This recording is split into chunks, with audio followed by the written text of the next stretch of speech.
नमस्कार दोस्तों, level NCERT channel में आपका स्वागत है। दोस्तों, अगर आप किसी भी प्रतियोगिता परीक्षाओं की तैयारी कर रहे हैं तो मेरा यह वीडियो आपको ज़रूर लाभान्वित करेगा। तो चलिए दोस्तों, समय ना गवाते हुए इसको शुरू करते हैं। यह आधुनिक भारत का सुभाष चंद्र बोस के बारे में जो हर एक एग्ज़ाम में इसका क्वेश्चन आपको ज़रूर देखा जाता है। तो चलिए शुरू करते हैं।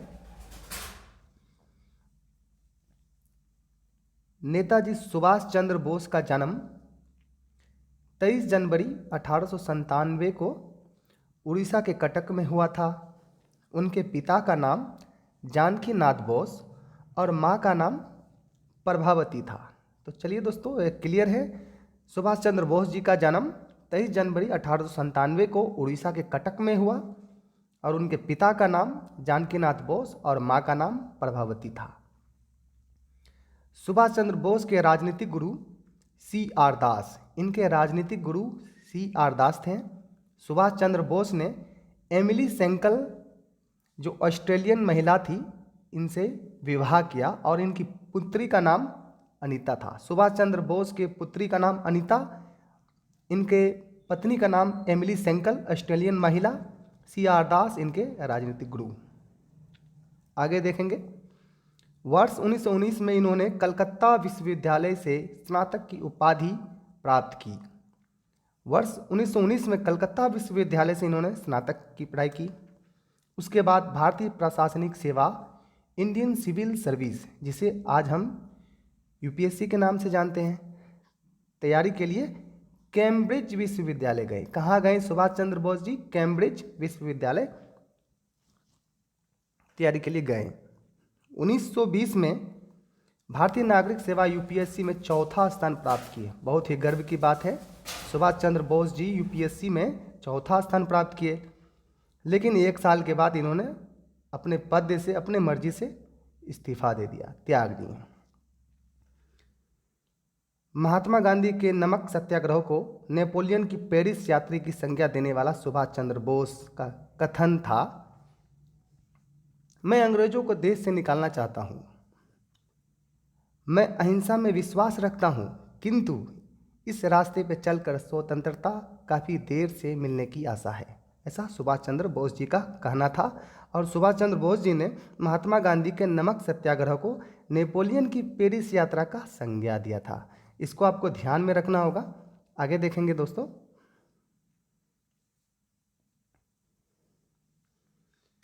सुभाष चंद्र बोस वर्ष 1938 में भारतीय राष्ट्रीय कांग्रेस के अध्यक्ष बनने के बाद गुरुदेव रविंद्रनाथ टैगोर द्वारा शांति निकेतन में देश नायक की उपाधि से सम्मानित किया गया था।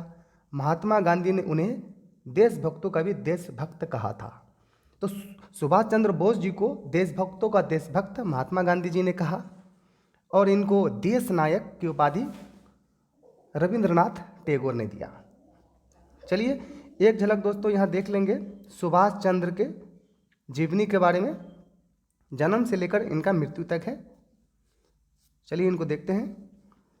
1897 में सुभाष चंद्र बोस जी को, इनका जो जन्म का घटना है, 1897 में इनका जन्म हुआ कटक उड़ीसा में। 1920 में भारतीय नागरिक सेवा में उत्तीर्ण, किंतु 1 वर्ष पश्चात त्याग दिया। 1920 में UPSC की नौकरी इनको लगा था। 1938 में कांग्रेस के अध्यक्ष बने सुभाष चंद्र बोस जी। 1939 में सुभाष चंद्र बोस जी कांग्रेस के अध्यक्ष से त्याग पत्र देकर फॉरवर्ड ब्लॉक की स्थापना की। 1940 में सुभाष चंद्र बोस जी ने विद्रोह भड़कने के आरोप में गिरफ्तार हो गए। 1941 में सुभाष चंद्र बोस जी जर्मनी चले गए, वहां इंडियन लीग की स्थापना की। अब 1943 में सुभाष चंद्र बोस जी सिंगापुर में आज़ाद हिंद फौज की कमान संभाली। 1943 में सुभाष चंद्र बोस जी क्या किए? सिंगापुर में स्वतंत्र भारत की अस्थायी सरकार की स्थापना किया सिंगापुर में। 1944 में क्या किया? 1944 में इन्होंने आज़ाद हिंद फौज कोहिमा और इम्फाल के भारतीय मैदानी क्षेत्रों में पहुंच गया। और 1945 का घटना में इनका मृत्यु दर्शाया गया है। ताइवान, जापान में एक हवाई दुर्घटना में इनकी मृत्यु हुआ, ताइवान के जापान में, 1945 का। चलिए आगे बढ़ते हैं।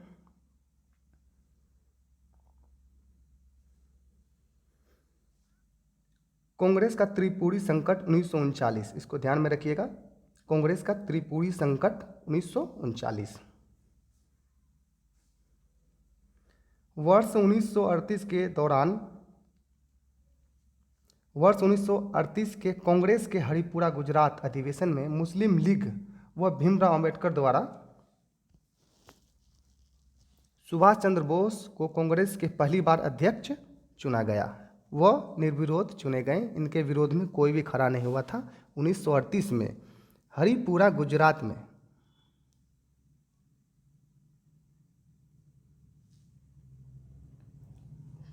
चलिए देखेंगे, हरिपुरा गुजरात में इन्होंने निर्विरोध बने थे। फिर एक साल बाद आ जाते हैं 1938 के बाद 1939 में। 1939 में दोस्तों त्रिपुरी जबलपुर, यह मध्य प्रदेश में है, अधिवेशन में गांधी जी द्वारा समर्पित पट्टा भी सीतारमैया को पराजित कर कांग्रेस के दूसरी बार अध्यक्ष बने। परंतु कार्यकारिणी के गठन के प्रश्न पर गांधी जी से मतभेद के कारण इन्होंने त्यागपत्र दे दिया। इसके बाद डॉक्टर राजेंद्र प्रसाद बने थे। यह 1939 का घटना है कि सुभाष चंद्र बोस जी ने पद त्याग दिया गांधी जी से मतभेद होने के बाद। फिर डॉक्टर राजेंद्र प्रसाद बना। फिर फॉरवर्ड ब्लॉक, फिर इन्होंने डॉक्टर सुभाष चंद्र बोस जी ने पद को त्याग करके 1939 में ही फॉरवर्ड ब्लॉक का गठन किया।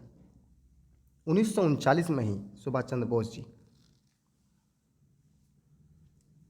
वर्ष 1939 में त्रिपुरी संकट के बाद कांग्रेस की अध्यक्ष से त्याग के पश्चात सुभाष चंद्र बोस ने फॉरवर्ड ब्लॉक की स्थापना किया। यह संगठन वामपंथी विचारधारा पर आधारित था। सितंबर 1939 को मद्रास में बोस को ब्रिटेन और जर्मनी के युद्ध छिड़ने की सूचना मिली। सुभाष चंद्र बोस ने समय का लाभ उठाना चाहा। उनका विश्वास आयरलैंड की पुरानी कहावत पर था, इंग्लैंड की आवश्यकता आयरलैंड के लिए अवसर है।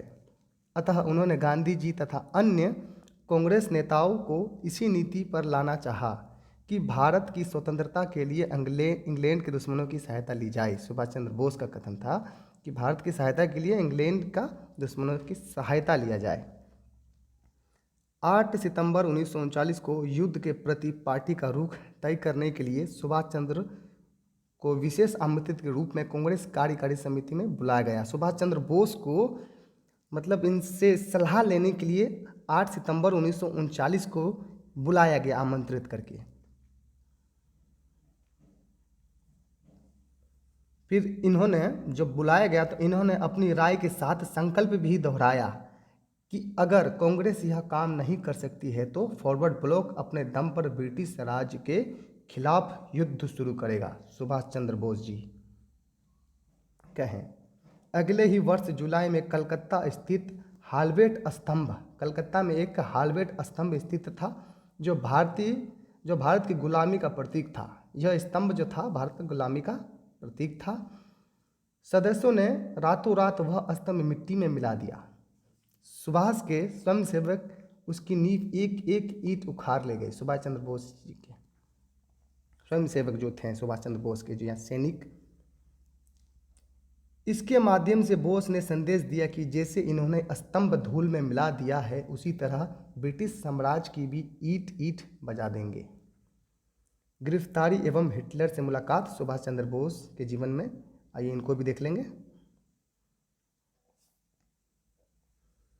ब्रिटिश सरकार ने सुभाष चंद्र बोस को 2 जुलाई 1940 को विद्रोह भड़काने के आरोप में गिरफ्तार किया।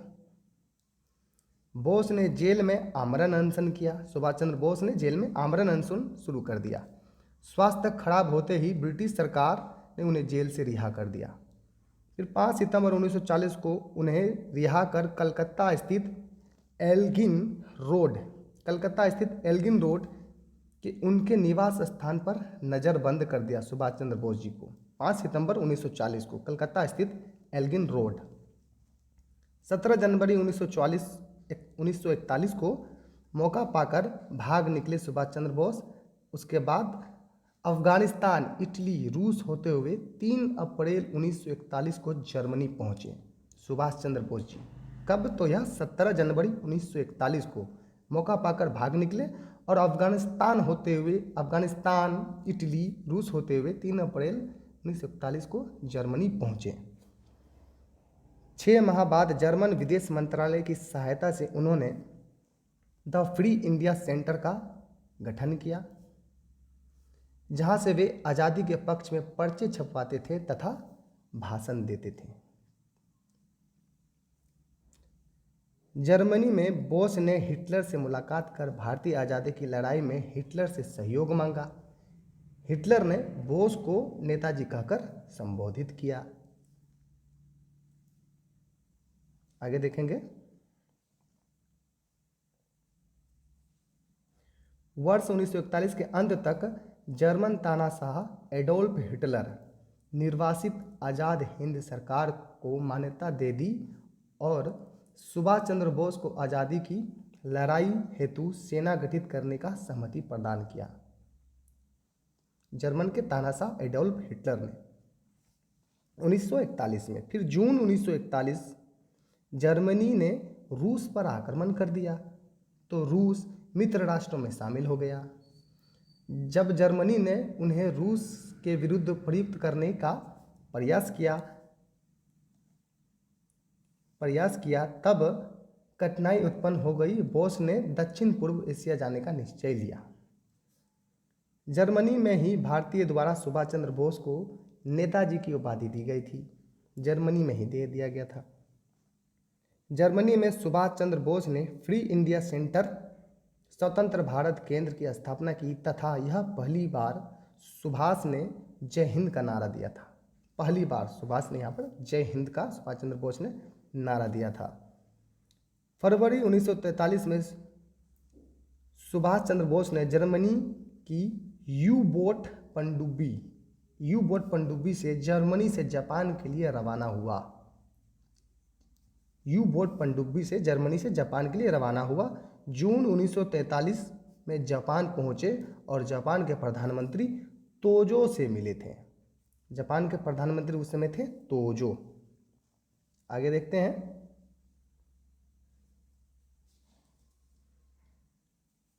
सुभाष चंद्र बोस ने जापान में हथियारों की मांग के लिए दान की पुकार किया।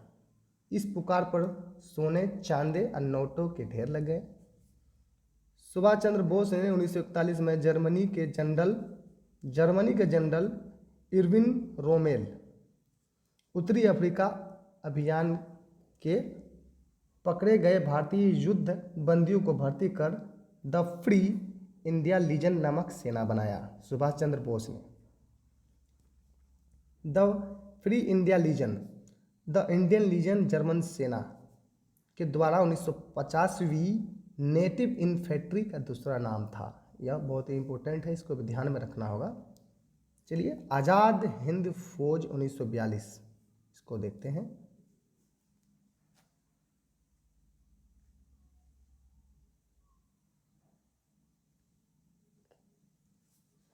आज़ाद हिंद फौज की स्थापना मूलतः कैप्टन मोहन सिंह ने किया था। आज़ाद हिंद फौज की स्थापना मूलतः इसका कैप्टन मोहन सिंह ने किया था। वे ब्रिटेन की भारतीय सेना में अफसर थे। जब ब्रिटिश सेना पीछे हट रही थी तो मोहन सिंह जापानियों के साथ हो गया था। जापानियों ने भारतीय सैनिक को मोहन सिंह के सुपुर्द कर दिया तो उन लोगों को आज़ाद हिंद फौज में भर्ती करने लगे मोहन सिंह। तो जापानियों ने क्या किया था कि मोहन सिंह को, उनके सिपाही को, जो मतलब इंडियन सिपाही था, उसको सौंप दिया। तो मोहन सिंह आज़ाद हिंद फौज में इनको बदलने लगा। दिसंबर 1941 में उत्तरी मलय के जंगलों में कैप्टन मोहन सिंह के नेतृत्व वाली पंजाब रेजिमेंट की टुकड़ी जापानी सेना से पराजित हो गया। इस टुकड़ी के अंग्रेज लेफ्टिनेंट कर्नल एलवी फिट्जपैट्रिक जापान के युद्ध बंदी हुए। जापान में युद्ध बंदी हो गया, इसको बंदी बना लिया गया। किंतु बैंकॉक निवासी भारतीय सिख ज्ञानी प्रीतम सिंह के जिम्मेदारी लेने पर कैप्टन मोहन सिंह एवं अन्य भारतीय सैनिकों को युद्धबंदी के बजाय जापान के मित्र का दर्जा दिया गया। इन लोगों को, भारतीय लोगों को नज़रबंद, युद्धबंदी, इनको बंदी नहीं बनाया गया, इनको मित्र बना लिया गया था। इनको भी ध्यान में रखना होगा। आगे देखेंगे।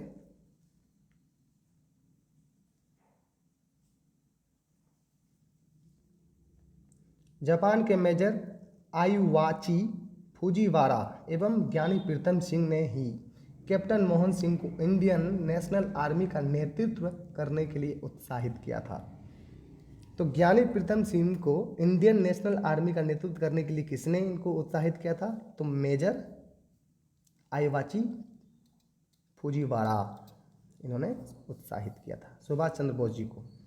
दिसंबर 1941 में देखिए क्या हुआ, अंत में कैप्टन मोहन सिंह इसके लिए सहमत हो गए कि फरवरी मार्च 1942 में मोहन सिंह के नेतृत्व में इंडियन नेशनल आर्मी का गठन किया गया था। दिसंबर 1941,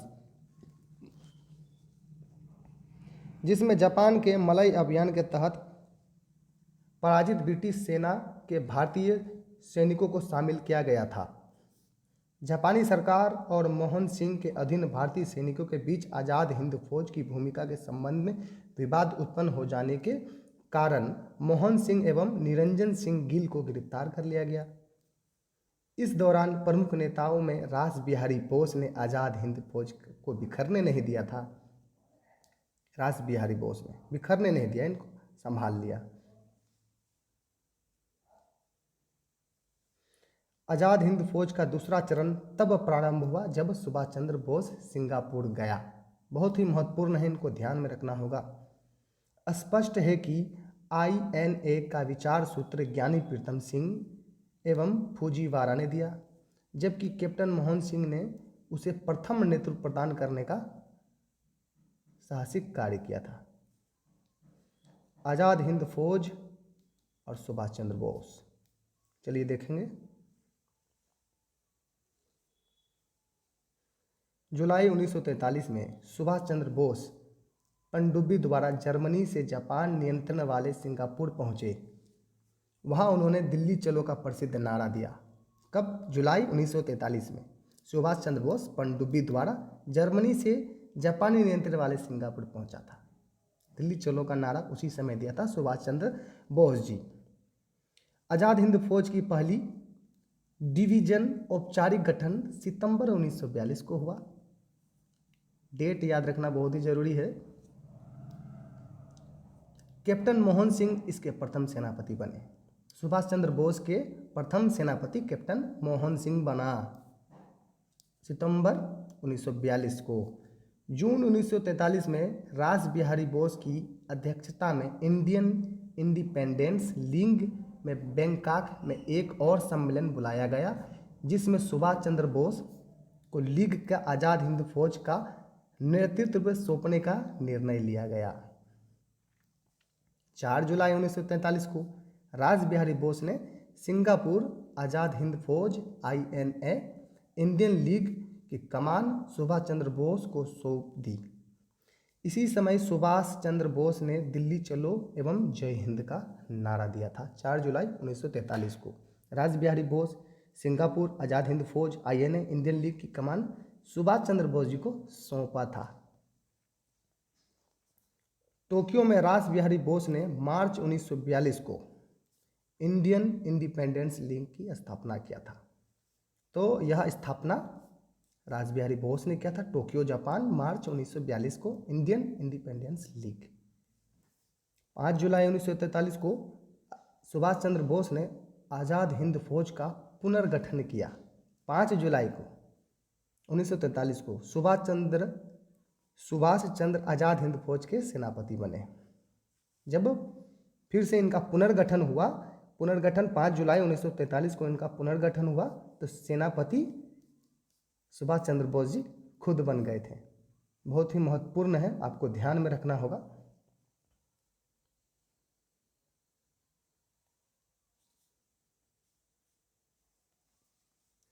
आज़ाद हिंद फौज के प्रतीक चिन्ह के लिए एक झंडे पर दहाड़ते हुए बाघ का चित्र बना होता था। सिंगापुर में ही आज़ाद हिंद रेडियो की स्थापना किया गया था। आज़ाद हिंद रेडियो की स्थापना कहाँ पे किया गया था? तो यह सिंगापुर में ही किया गया था। तो अभी देखेंगे आज़ाद हिंद फौज में ब्रिगेड, सबको देखते हैं। ब्रिगेड, नेहरू ब्रिगेड के प्रमुख व्यक्ति कौन थे? तो नेहरू ब्रिगेड में GS ढिल्लो, नेहरू ब्रिगेड में GS ढिल्लो। आज़ाद ब्रिगेड में कौन था? आज़ाद ब्रिगेड में आपको मिल जाएगा गुलजारा सिंह। आज़ाद ब्रिगेड में गुलजारा सिंह। गांधी ब्रिगेड में आपको है इनायत खान। गांधी ब्रिगेड में इनायत खान प्रमुख व्यक्ति। सुभाष ब्रिगेड के प्रमुख व्यक्ति आपको मिल जाएंगे शाहनवाज खान। और महिला सैन्य टीम का भी है रानी झांसी ब्रिगेड के जो आपको प्रमुख महिला है व्यक्ति है लक्ष्मी सहगल। ध्यान में रखिएगा। आगे बढ़ते हैं।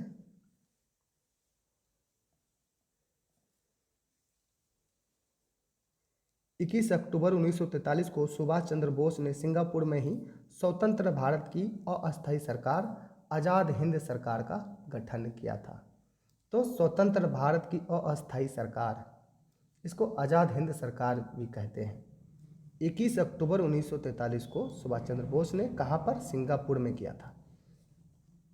सुभाष चंद्र बोस इस सरकार के राष्ट्रपिता, प्रधानमंत्री, सेनाध्यक्ष खुद तीनों थे, लेकिन वित्त विभाग में S.C. चटर्जी को नियुक्त किया और प्रचार विभाग में S.S. अय्यर को नियुक्त किया और महिला संगठन में लक्ष्मी स्वामीनाथन को नियुक्त किया था। ध्यान में रखना होगा। अस्थायी सरकार को मान्यता देने वाले देश थे जर्मनी, जापान, इटली, थाईलैंड, चीन, कोरिया, बर्मा, फिलीपींस, आयरलैंड। मतलब सुभाष चंद्र बोस जी द्वारा अस्थायी सरकार का जो स्थापना गठन किया गया था, इनको इतने सारे देशों ने सुभाष चंद्र बोस के गठन को सहमति दिया था। ध्यान में रखना होगा इसको। चलिए आगे बढ़ेंगे। 6 दिसंबर 1943 को जापानी सेना ने अंडमान और निकोबार द्वीप जीतकर आज़ाद हिंद फौज को सौंप दिया। सुभाष चंद्र बोस ने इनका नाम शहीद व स्वराज द्वीप रखा। नेताजी ने आज़ाद हिंद फौज का मुख्यालय रंगून स्थानांतरित कर दिया। नेताजी सुभाष चंद्र बोस जी ने आज़ाद हिंद फौज का मुख्यालय कहाँ पर? रंगून स्थानांतरित कर दिया। कैप्टन शाहनवाज के नेतृत्व में भारत बर्मा सीमा पर आक्रमण करने के लिए जापानी सेना के साथ बर्मा भेज दिया। सुभाष चंद्र बोस जी ने कैप्टन शाहनवाज के नेतृत्व में वाले जो टुकड़ी था उसको बर्मा सीमा पर आक्रमण करने के लिए जापानी सेना के साथ बर्मा भेजा। आगे देखेंगे। 18 मार्च 1944 को आज़ाद हिंद फौज के कर्नल शौकत मलिक ने भारतीय सीमा पर पार कर इम्फाल में भारतीय भूमि पर तिरंगा फहराया। तो किसने? कर्नल शौकत मलिक ने सीमा पार करके, भारतीय सीमा को पार करके इम्फाल में भारतीय भूमि पर तिरंगा फहराया। क्योंकि उस समय कर्नल शौकत मलिक जापानी सेना के साथ थे और बर्मा की तरफ से युद्ध कर रहे थे। 6 जुलाई 1944 को सुभाष चंद्र बोस ने रेडियो पर गांधी जी को संबोधित करते हुए कहा, भारत का स्वाधीनता का आखिरी युद्ध शुरू हो चुका है। हे राष्ट्रपिता, भारत की मुक्ति की इस पवित्र युद्ध में हम आपका आशीर्वाद और शुभकामनाएं चाहते हैं। पहली बार सुभाष द्वारा गांधी जी के लिए राष्ट्रपिता का प्रयोग किया गया था 6 जुलाई 1944 को। परंतु द्वितीय विश्व युद्ध में जापान की पराजय के साथ ही आज़ाद हिंद फौज को भी पराजय का सामना करना पड़ा। फलस्वरूप आज़ाद हिंद फौज कमज़ोर पड़ने लगा। स्वाभाविक है। मई 1945 में ब्रिटिश सेना द्वारा रंगून पर पुनः अधिकार कर लिए जाने के बाद आज़ाद हिंद के सिपाहियों को जापानी सेना के साथ समर्पण भी करना पड़ा था।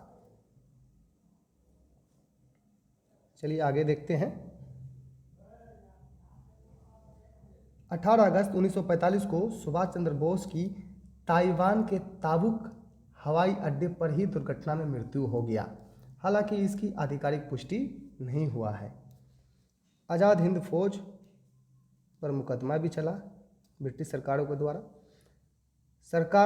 ब्रिटिश सरकार ने आज़ाद हिंद फौज के सिपाहियों पर सरकार के प्रति निष्ठा की शपथ तोड़ने के आरोप में दिल्ली के लाल किले में 5 नवंबर से 11 नवंबर 1945 तक मुकदमा चलाया। इस मुकदमे के विरुद्ध देशव्यापी आंदोलन हुआ।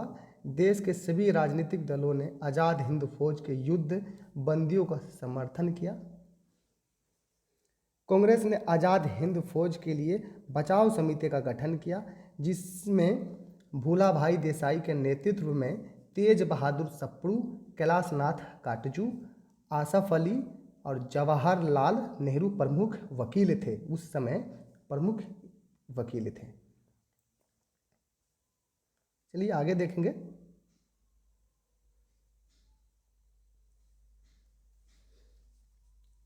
दिल्ली के लाल किले में नवंबर 1945 को मुकदमा चलाया गया। इसमें 3 अभियुक्तों प्रेम सहगल, गुरु बख्श सिंह, शाहनवाज को फांसी की सजा और राशिद अली को 7 वर्ष का कारावास का दंड दिया गया। सरकार के निर्णय के विरुद्ध पूरे देश में तेज प्रतिक्रिया हुई। नारे लगाए गए, लाल किले को तोड़ दो, आज़ाद हिंद फौज को छोड़ दो, इस प्रकार का नारा लगाया गया। अंत में विवश होकर वायसराय लॉर्ड वेवेल ने अपनी विशेषाधिकार का प्रयोग करते हुए मृत्युदंड की सजा को माफ़ कर दिया। तो मृत्युदंड का सजा माफ़ करने वाला वायसराय थे लॉर्ड वेवेल। 12 नवंबर 1945 को आज़ाद हिंद फौज दिवस मनाया जाता है। आज़ाद हिंद सप्ताह 5 नवंबर से 11 नवंबर तक मनाया जाता है। ये भी बहुत ही महत्वपूर्ण है, ध्यान में रखना होगा। आज़ाद हिंद दिवस मनाया जाता है 12 नवंबर 1945 को, लेकिन आज़ाद हिंद सप्ताह 5 नवंबर से 11 नवंबर तक मनाया जाता है। आगे देखते हैं।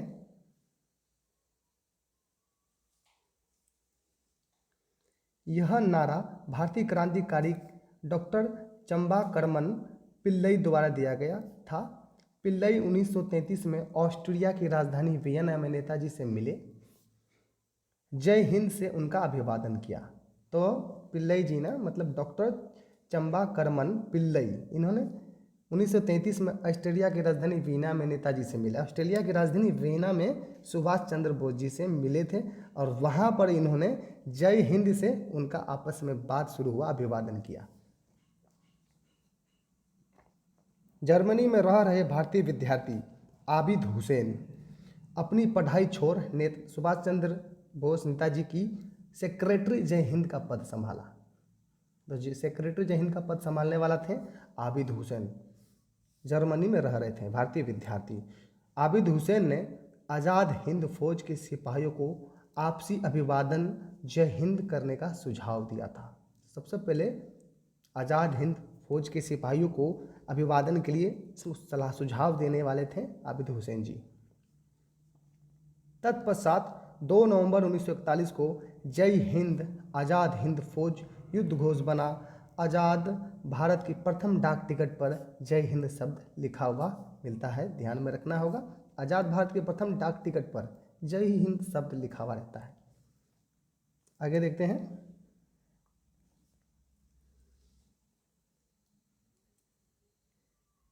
आज़ाद हिंद फौज के सिपाही सुभाष चंद्र बोस को नेताजी कहते थे। जवाहरलाल नेहरू ने सुभाष चंद्र बोस को भारतीय देशभक्ति के ज्वलंत तलवार कहा। जवाहरलाल नेहरू ने कहा भारतीय देशभक्ति की ज्वलंत तलवार सुभाष चंद्र बोस जी को। गांधी जी ने सुभाष चंद्र बोस को देशभक्तों का भी देशभक्त कहा। रविंद्रनाथ टैगोर जी ने सुभाष चंद्र बोस को राष्ट्रनायक कहा। रविंद्रनाथ टैगोर जी। मलेशिया में सैनिकों का आह्वान करते हुए सुभाष चंद्र बोस ने कहा, तुम मुझे खून दो, मैं तुम्हें आज़ादी दूंगा। यह लाइन बहुत ही इम्पोर्टेंट है, सब जानता होगा और सब सुना भी होगा, लेकिन यह सर्वप्रथम मलेशिया में कहा गया, ध्यान में रखिएगा। सुभाष चंद्र बोस ने जिन्ना के पाकिस्तान का प्रस्ताव का विरोध किया। कहा, हमारी देवी मातृभूमि को विभक्त नहीं होने दिया जाएगा। कदम कदम बढ़ाए जा, खुशी के गीत गाए जा। आज़ाद हिंद फौज का यह राष्ट्रीय गीत था। इसकी रचना राम सिंह ठाकुर और बंशीधर ने किया था, इन दोनों ने मिलकर किया था।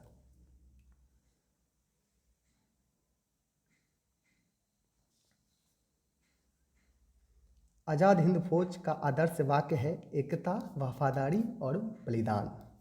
जवाहरलाल नेहरू ने इस फौज के जवानों को गुमराह देशभक्त का संज्ञा दिया। जवाहरलाल नेहरू जी ने जवानों को, आज़ाद हिंद फौज के जवानों को गुमराह देशभक्त का संज्ञा दिया, ध्यान में रखिएगा। गांधी जी ने बोस को मेरा बेटा पर परिवार का बिगड़ेल बच्चा कहा। गांधी जी ने कहा सुभाष चंद्र बोस को, मेरा बेटा पर परिवार का बिगड़ेल बच्चा। सुभाष चंद्र बोस की आत्मकथा का शीर्षक autobiography of an Indian pilgrims में यह 1937 में यूरोप प्रवास के समय लिखी गया। इसमें इनके जन्म से लेकर 1920 ईस्वी में सिविल सेवा से त्यागपत्र तक का वर्णन है।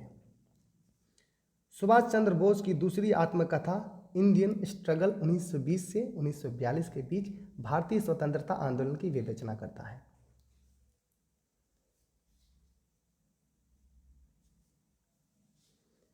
आज़ाद हिंद फौज का गठन सिंगापुर के द्वीप पर किया गया था, किंतु सिंगापुर द्वीप ब्रिटिश मलय का अंग था। ब्रिटिश मलय में शामिल 3 भाग था। पहला था यहाँ federated Malay, unfederated Malay, straits settlement.